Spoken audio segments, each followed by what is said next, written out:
மச்சான் லடாக் நம்ம எதில் போகிறோம்? ஃப்ளைட்லையா ட்ரெயின்லையா கார்லையா சொல்கிற அடிச்சான்னு என் மனசில் என்ன பெரிய அம்பானே நினச்சிட்டு இருக்கியா? நம்ம லடாக்குக்கு நடந்து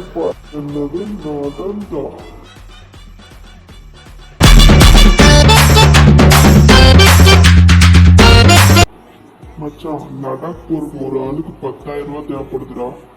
ட்ரெயின் டிக்கெட் வேற புக் பண்ணிட்டோமேடா. இப்ப என்னடா பண்றது? மூடிட்டு இருக்கா, நான் பாத்துக்கிறேன். நீங்க 1000 ரூபாய் எடுத்துட்டு வந்தா போதும். 1000 ரூபாய் வச்சுட்டு எப்படா கண்டெயின் பண்ணுவேன்? மாதிரி நேரத்துல வீரங்க எல்லாம் அடிக்கடி சொல்ற வார்த்தை என்ன தெரியுமா? பாத்துக்கலாம். சரிடா, நாளைக்கு எல்லாரும் ரயில்வே ஸ்டேஷன் வந்துருங்க. ட்ரெயின் எடுக்கிறது இன்னும் 10 நிமிஷம் தான் இருக்கு. அவங்க கொஞ்சம் லேட்டா வருவாங்க போல. அது எப்படியோ வந்துருவோம். ட்ரெயின் எடுக்கிறது 2 நிமிஷம் தான் இருக்கு. அவன் இன்னும் காணோம். ரிட்டர்ன் போறது கூட என்கிட்ட காசு இல்லடா. ட்ரெயின் விட்டு இறங்கிடலாம்டா. சீக்கிரமாடா. ட்ரெயின் வேற மூவிங்ல இருக்கு, இப்ப இறங்க முடியாது. ட்ரிப்பு போறதுக்கு 10,000 ரூபாய் இருந்துச்சுன்னா நான் ஏன்டா இப்படி இருக்கேன்? நேரம் அவங்க மாட்டி தவிச்சிட்டு.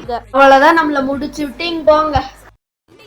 நாளைக்கே நம்ம ட்ரிப்பு போறோம், எல்லாருமே வந்துருங்க. எங்க அப்பா ட்ரிப்புக்குள்ள வர மாட்டாரா? உங்க அப்பாட்ட நான் பேசுறேன். அங்கிள், நான் சொல்லுப்பா. நாங்களாம் சேர்ந்து ஒரு ட்ரிப்பு போறோம், உங்க பையனையும் அனுப்புறீங்களா? சரிங்க, இங்க உட்காரு. அப்படியே கதவு சாப்பிடுங்க. சரிங்க அங்கிள்.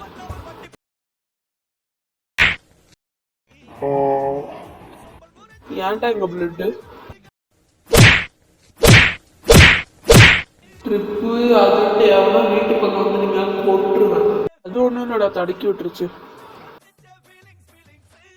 மச்சான் நம்ம லடாக் ட்ரிப்பு ட்ரெயின்ல ஸ்லீப்பர் கோச்ல போறோமா இல்ல ஏசி கோச்ல போறோமா? பி கோச்ல.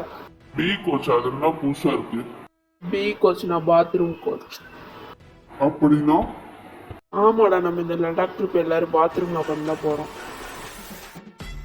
கைஸ், இந்த வீடியோ பிடிச்சிருச்சுன்னா லைக் அண்ட் சப்ஸ்கிரைப் பண்ணிருங்க. மறக்காம சேனல்ல பெல் ஐக்கனை ஆன் பண்ணி வச்சுக்கோங்க. Okay, bye guys.